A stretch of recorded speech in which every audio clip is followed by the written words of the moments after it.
Vamos lá, galera. Hoje é dia 17/4, né?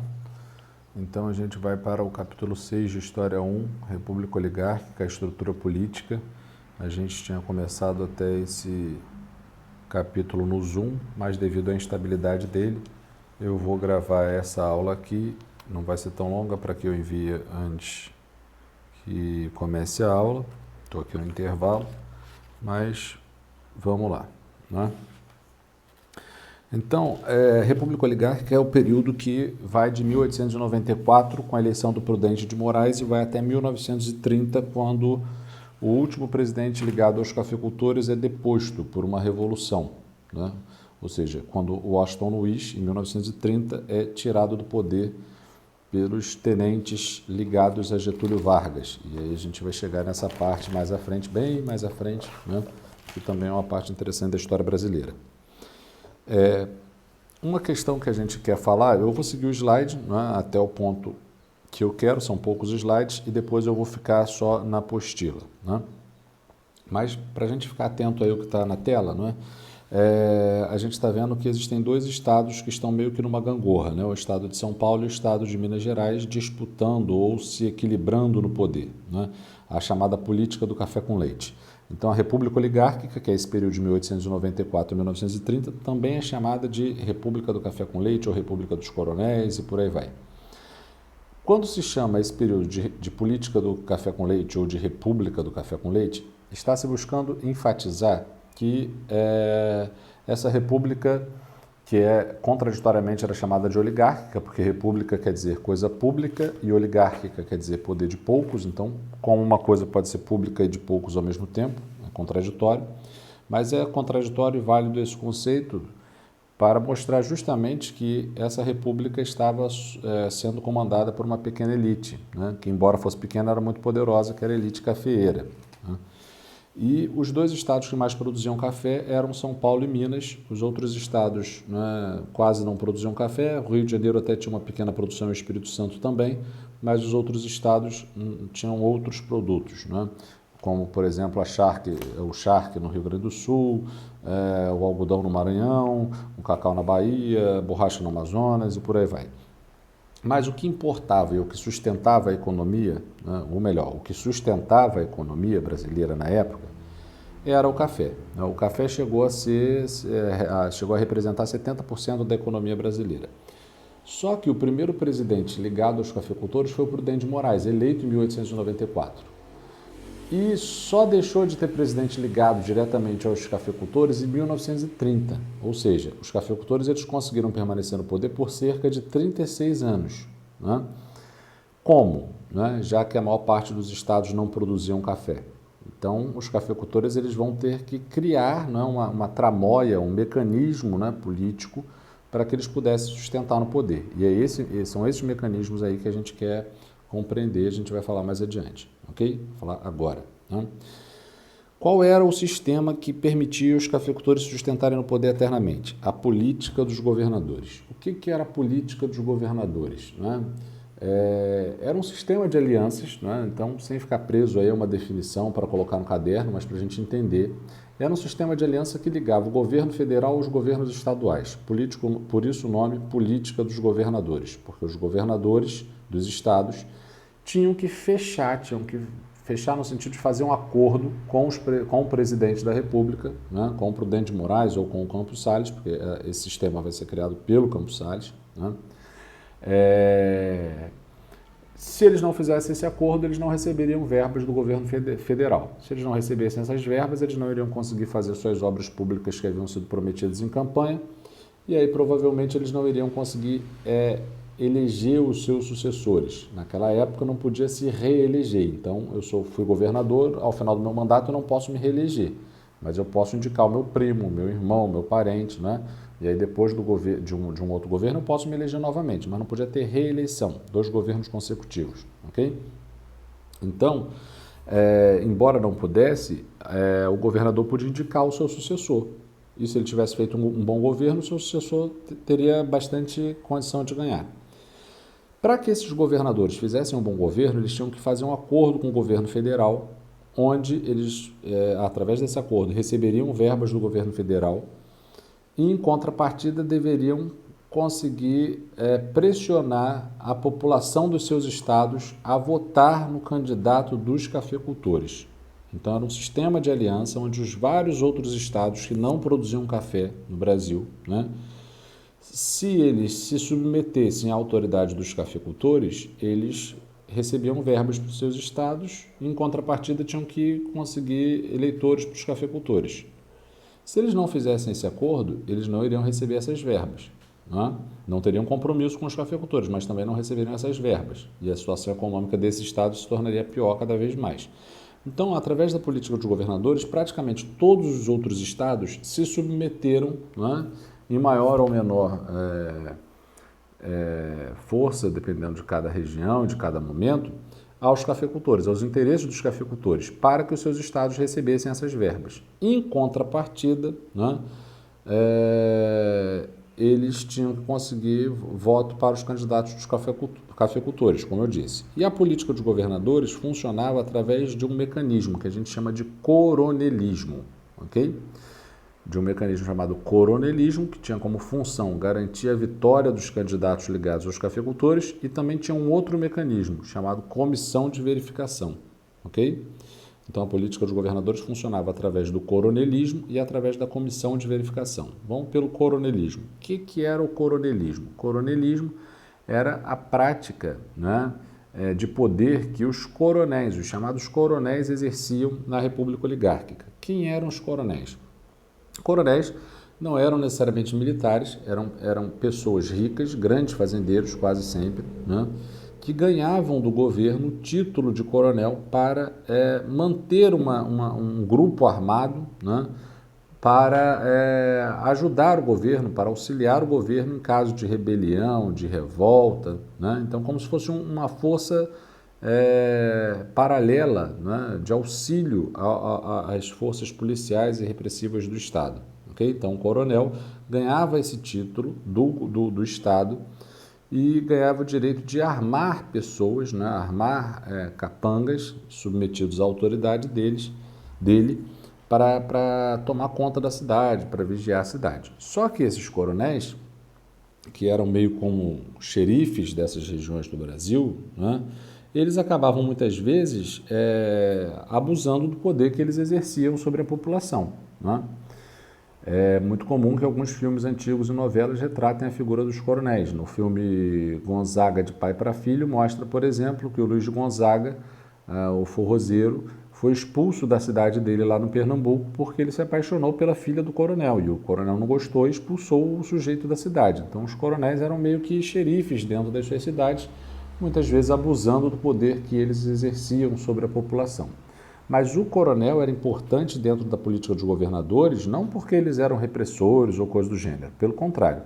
Eles eram importantes dentro da política dos governadores porque eles conseguiam, através de dois mecanismos principalmente, que a gente vai falar mais adiante, convencer a população a votar nos candidatos ligados aos cafeicultores. Então, se o governador do estado tinha que fechar com os cafeicultores, tinha que fechar com o presidente da República para continuar recebendo a verba do governo federal, os coronéis também tinham que fechar com os governadores para continuar sendo coronel. Porque se não fechar com o governador pode simplesmente retirar o meu cargo de coronel e ceder a outro grande fazendeiro e eu vou perder o meu prestígio, vou perder o meu poder. Em contrapartida, os coronéis têm que conseguir o quê? Voto para os candidatos dos governadores, que são, consequentemente, os candidatos dos cafeicultores. Ok? E esses coronéis vão utilizar de dois mecanismos, o curral eleitoral e o voto de cabresto. Ok? O que é o curral eleitoral? É um método menos coercitivo, um método mais pacífico, onde os coronéis faziam festas, promoviam banquetes, às vezes faziam favores para a população em troca de voto. E existia também o voto de cabresto, que era quando um capanga ficava na sessão de votação olhando em quem cada um votava. O voto naquela época era aberto, então a pessoa entregava uma cédula de papel com o nome do candidato, e colocava na urna. Só que, como a cédula ficava exposta, todo mundo podia ver em quem cada um votava. Um capanga ficava na sessão de votação ali olhando, né, e poderia punir quem não votasse no candidato que era de desejo do coronel. Então, o coronel exercia essa pressão sobre a população através do curral eleitoral e do voto de cabresto. O voto de cabresto, um método mais coercitivo, e o curral eleitoral, um método mais pacífico, digamos assim, né? de compra de votos, de atendimento de interesses da população, uma espécie de assistência social, né? Agora, então, o coronelismo, através desses dois mecanismos, tinha como função garantir a vitória dos candidatos ligados aos cafeicultores. Agora, mesmo que, com todo o papel de um coronel, né, o candidato do governador consequentemente, do presidente, não ganhasse a eleição, né, e ganhasse o candidato da oposição, ou seja, o candidato inimigo aos cafeicultores, o que aconteceria? Era autorizado a posse desse candidato inimigo dos cafeicultores? Não, porque um outro mecanismo da política dos governadores entraria em ação, entraria em cena para impedir a posse desse candidato, que era a comissão de verificação, ou a comissão verificadora de poderes, que era uma comissão, né, composta de alguns parlamentares que iriam investigar a candidatura desse sujeito que ganhou a eleição e que era inimigo dos cafeicultores, em busca de uma irregularidade, em busca de uma ilegalidade na candidatura. Caso não encontrasse, eles inventavam, só para ter o argumento de que esse candidato não poderia tomar posse. E aí realizavam a chamada degola, não a degola física, né? O candidato não era morto, mas ele era impedido de tomar posse, e a gente chama isso de degola. Show? Então a política dos governadores funcionava através do coronelismo e da comissão de verificação. Então era uma espécie de relação de dependência entre presidente, governadores e coronéis. Como eu já falei anteriormente, o coronelismo funcionava através do voto de cabresto e do curral eleitoral. Aí tem uma imagem do que seria o voto de cabresto, né? Sempre associando o eleitor ao animal. Cabresto e curral são associações do eleitor aos animais. Um outro detalhe interessante é que naquela época cerca de 3 a 5% no máximo da população total do Brasil votava, né? Porque a Constituição de 1891 vetava a participação das mulheres, dos analfabetos, e só quando eliminava os analfabetos já eliminava boa parte da população. Então, nessa imagem aí a gente vai ver, não é, como que o poder das oligarquias agrárias, das oligarquias cafeeiras se sustentava. O governo federal, né, apoiava politicamente, né, os governos estaduais, se esses governos estaduais fizessem um acordo, né, dando voto ao governo federal. E aí, se eles fizessem isso, eles recebiam verbas e benefícios, né, até para os coronéis, para que os coronéis também fizessem com que a população votasse nos candidatos do governo estadual e do governo federal.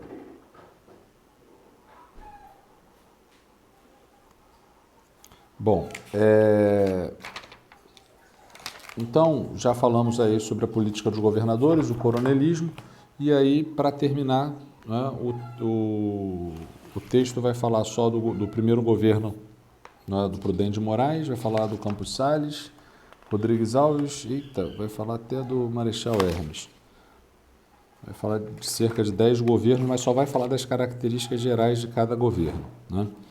O Prudente de Moraes e o Campos Salles são os mais fáceis e os que eu posso cobrar numa futura avaliação, porque são os dois primeiros presidentes civis, né? O Prudente de Moraes assumiu o país num momento de grave crise econômica por conta da crise do encilhamento, lá do governo Deodoro. E aí, o Prudente de Moraes vai renegociar a dívida que o Brasil tinha junto aos bancos ingleses. A Inglaterra vai aceitar fazer um novo empréstimo ao Brasil, só que vai exigir que o Brasil adotasse uma série de requisitos, como diminuição da circulação de papel moeda, como redução como aumento dos impostos, enfim, como confisco dos impostos de exportação, para fazer uma reserva para manter a garantia de que o empréstimo seria pago. Enfim, essas medidas foram nocivas para a população mais pobre, mas o governo brasileiro acabou atendendo essas reivindicações para que o empréstimo fosse concedido. O empréstimo só sai no início do governo Campos Salles, que começa em 1898 e vai a 1902. E é esse presidente, que também era um cafeicultor paulista, que vai estruturar a política dos governadores que a gente falou há pouco. O Campos Salles, com mais dinheiro, né, e com uma condição mais estável da economia, ele vai promover um grande incentivo à produção cafeeira. Era um cafeicultor paulista, né? Então ele vai incentivar bastante a produção cafeeira, que vai já no início do século XX, por volta de 1906, alcançar já índices de superprodução. Ou seja, o Brasil produzia mais do que o mercado internacional podia consumir. E aí, isso vai gerar um problema, porque é a lei da oferta e da procura. Enquanto tem muito produto no mercado e pouco comprador, o preço do produto cai, né? E era isso que estava acontecendo com o café, já que tinha muito café sendo produzido.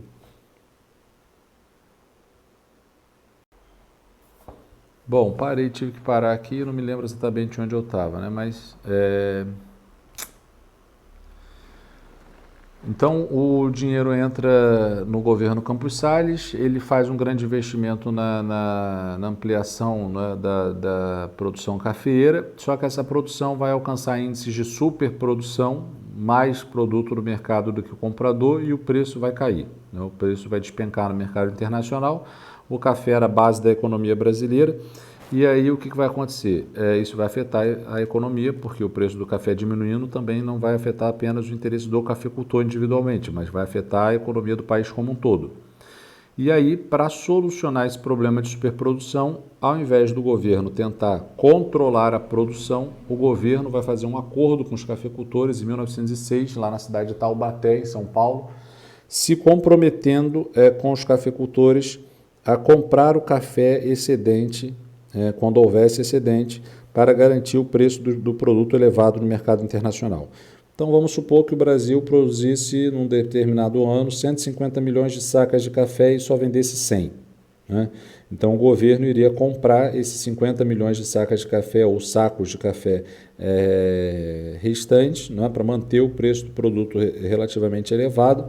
E aí ele estocaria esse produto em portos internacionais dos Estados Unidos e Europa, a fim de que no momento de menor produção ele vendesse, o governo vendesse, recuperando o dinheiro gasto para comprar esse café excedente. Só que, obviamente, se os cafeicultores tinham uma garantia do Estado, de que o Estado iria comprar o café em caso de excedente de produção, os cafeicultores mandavam ver na produção, continuavam produzindo muito, e a superprodução continuou ano após ano, né? Gerando um endividamento cada vez maior do Estado, para que o Estado pudesse manter o preço do café elevado internacionalmente e despertando nas outras oligarquias dos outros estados um ressentimento muito grande, porque o governo estava gastando o dinheiro de todo contribuinte do país para bancar os lucros dos cafeicultores.